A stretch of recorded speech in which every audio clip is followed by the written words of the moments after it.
History does not remember all men equally. Some live and vanish into silence, but a rare few rise as storms, storms that reshape the world itself. This is not merely the tale of Julius Caesar.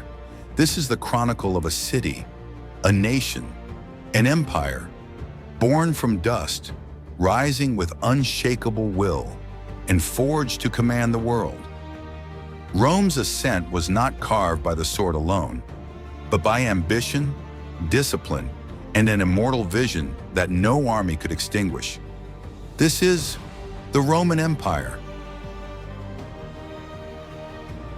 The story of Rome begins with a small spark hidden in the dust of time. In the heart of Italy, on the banks of the Tiber River, destiny gifted the world two brothers, Romulus and Remus. Raised by a she-wolf, they carried the very spirit of Rome within them: strength, courage, and the will to survive. But the roots of Rome were shaped by more than a single legend. These lands were influenced by Etruscan knowledge, the beauty of Greek culture, and the warrior spirit of the Latin tribes. Over time, these cultures united under one identity: Rome. Rome was not an ordinary city. To its people, a city was more than walls and stones. It was a symbol of order, justice, discipline, and the human desire to rise above limits. What began as a small settlement soon grew into something far greater. Rome fought wars, overcame kingdoms, defeated its enemies, and gained strength. And eventually, the world began to hear its name. Rome's rise changed the course of history. Its legions marched across continents. Its laws shaped civilizations. Its roads and cities connected ages and empires. Even today, the legacy born from Rome's roots still echoes: strength, determination, and eternity. For Rome was not merely built, Rome was born, and from the moment it was born, the world shaped itself around it.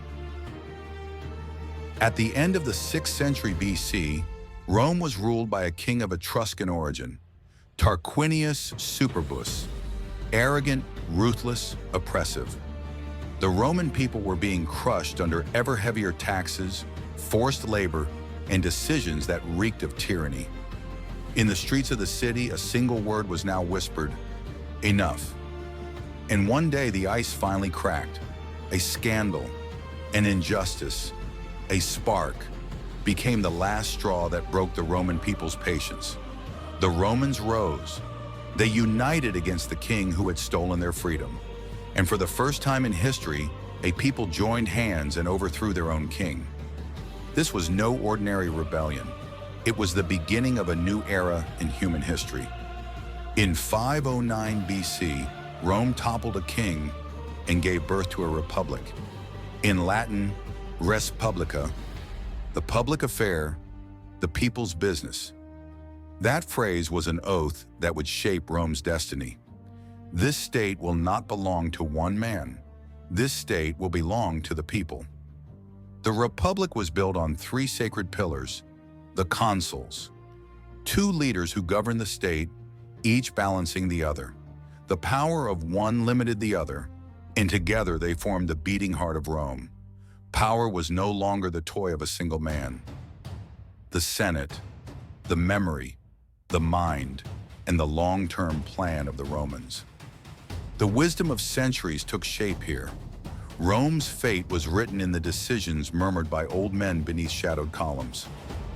The popular assemblies, the true power of Roman citizens. Every military reform, every decision for war, every important law could rise from these public squares. The voice of the people was no longer just words on paper, it was real.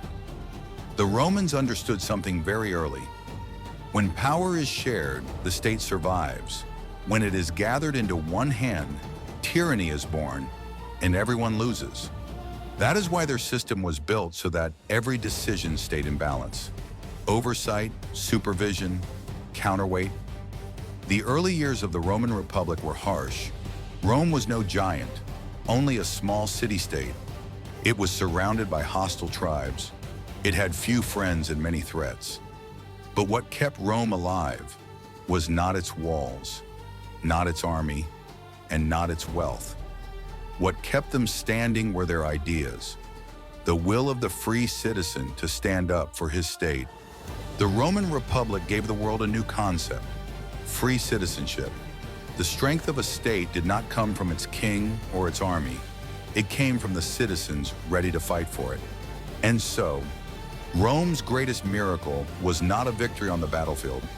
It was a revolution in governance. The very people who overthrew their king were the ones who laid the foundations of the Roman Empire. Because for the first time in history, the state said to its people, "You are free, you have worth, and this state is yours." In the first centuries of the Republic, Rome became the master of Italy. With its disciplined legions, harsh training, strict military order, and a mindset that said, "Never give up," the Roman army quickly became the stuff of legend.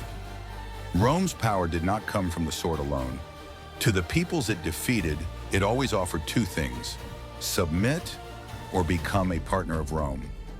Some peoples were granted citizenship, others received limited rights.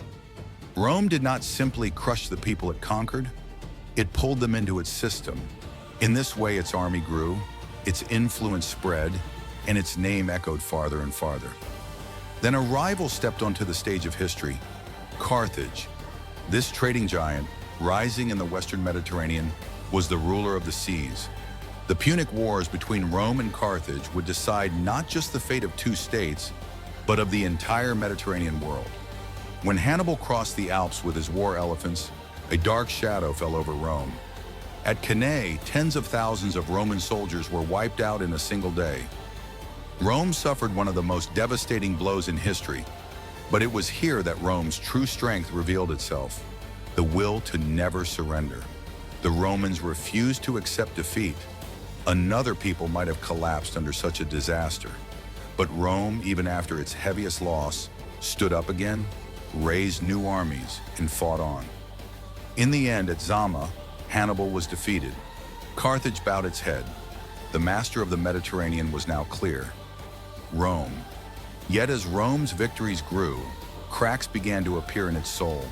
The spoils of war and streams of wealth started to pile up in the hands of senators and great landowners.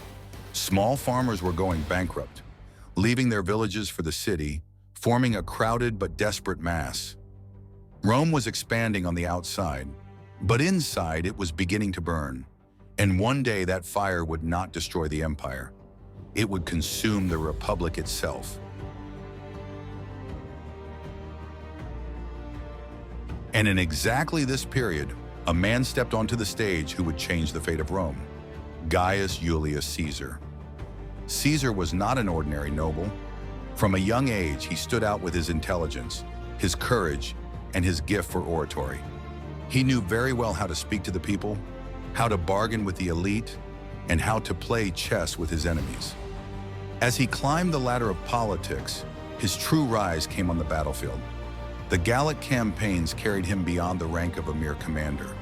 When he returned victorious from years of war in the lands of modern-day France, he was no longer just a general of Rome.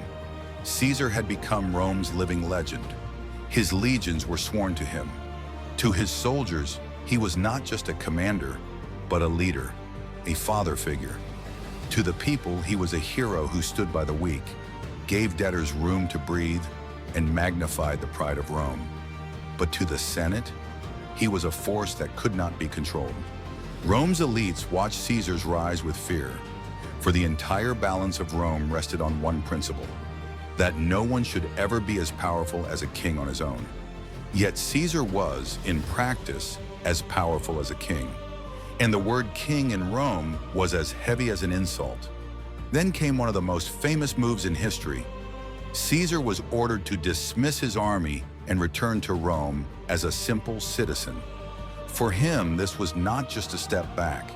It was the beginning of the end. Caesar stood at the edge of a choice. Either he would submit and vanish between the pages of history, or he would write his fate with his own hands. And he chose the second. When he reached the banks of the Rubicon River, there was not just a stream of water between him and Rome, but the fate of history itself. The famous words were spoken in that moment: Elea iacta est. The die is cast. Caesar crossed the river. This was a declaration of war against Rome itself.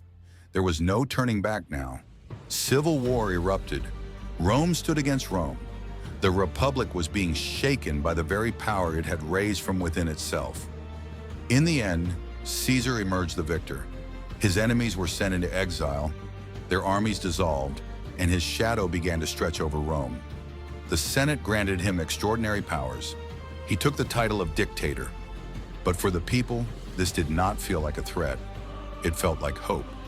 Because Caesar distributed land to the poor, restructured debts, reformed the calendar, and began to restore order in the provinces. It did not look as though Caesar was destroying the Republic with his own hands. On the contrary, it seemed as if he was rebuilding it. But the real question was this: if so much power gathers in the hands of one man, no matter who that man is, can you still call it a republic? A group of senators answered this question with a firm no. To them, no matter how well-intentioned Caesar might be, in the end, Rome would once again fall under the shadow of a single man. And that was simply another name for a monarchy. And so one of the most famous assassinations in history was planned. 44 BC, the Ides of March. In the Senate house, as Caesar walked among the men he trusted most, daggers were suddenly drawn. The first blow struck Caesar from behind. In that moment came great shock, then pain, then betrayal. And then he saw Brutus. According to legend, in that instant, not just a question, but a sentence torn from the heart of a 1,000-year-old republic was spoken. You too, Brutus? Caesar collapsed under 23 stab wounds. His blood flowed down the very steps of the Senate that the Republic held sacred. Those who killed him believed they had saved Rome from tyranny. But there was something they failed to see. Long before Caesar died, the Republic had already died. What the assassination left behind was not freedom, but darkness, chaos, and civil war. One man had fallen in Rome, but on the path he had opened, there was no turning back. After Caesar's death, Rome was like a ship tossed in a void. No one truly knew what would happen next. But then, a new player stepped onto the stage. Caesar's adopted son, the young Gaius Octavianus. At first glance, he was not as charismatic as Caesar. He was neither a military genius like Hannibal, nor a towering soldier figure like Marius. But he had something else: a cold, calculating mind, patience, and flawless timing. By claiming Caesar's legacy, Octavianus rose step by step. He first formed an alliance with Marcus Antonius, and then their paths diverged. Once again, Rome became the arena for a showdown between two great powers. On one side, the allure of the East, Antony and Cleopatra, Queen of Egypt. On the other, the order, discipline, and steel of Rome, embodied by Octavianus. The final act of this struggle was the Battle of Actium. This naval clash in 31 BC was not just a duel between two commanders, it was a struggle between two worlds. On one side, a Roman drifting away from Rome. On the other, a leader trying to rewrite Rome's future with his own hands. Octavianus prevailed. With the tragic end of Antony and Cleopatra, only one power remained in Rome. And that power entered history under a new name: Augustus. The Senate gave him this title: the Exalted One, the Sacred One. At this point, Rome was still officially a republic, but in practice, power lay in the hands of a single man. Yet Augustus's genius did not turn him into a brute tyrant. He was an architect who veiled his power, presenting the illusion that the old order continues, while silently rebuilding everything from within. What did Augustus give to Rome? A long age of peace, the Pax Romana, strong frontiers, disciplined standing armies, reforms in the tax system, roads, bridges, aqueducts, temples, a vision that renewed the physical and political architecture of the city from top to bottom. In his time, Rome became not just a city or a state, but the very heart of civilization. Rome had now transformed into a system that fused the idealism of the Republic with the organizing power of an empire. For centuries, countless empires have risen and fallen. Borders changed, flags came down, kings died, dynasties vanished, but the name of Rome never completely disappeared. Why? Because Rome's true power was not its armies, its wealth, or its lands. Rome's true power was its ideas. Rome taught the world. Law, the idea that everyone should be equal before the law, was born from Roman law. Citizenship, it showed that belonging to a state is not only about ethnicity, but about a legal bond and identity. Through its roads and urban planning, it showed how civilization could be built. Through its language, it shaped the tongues of science, philosophy, literature, and government. Even today, in most modern legal systems, the imprint of Rome is still there. If you trace back the roots of today's concepts like republic, senate, citizenship, you eventually arrive at Rome. Did the Roman Republic fall? Yes. Did the Roman Empire collapse? Yes. But did the idea of Rome collapse? No. Because Rome was not a simple state to be shelved away on the dusty pages of history. Rome was the embodiment of power, of discipline, of law, of building civilization, and above all, of human ambition. The Romans had a saying, "Rome is eternal." This was not just a slogan, it was the expression of a truth written by history.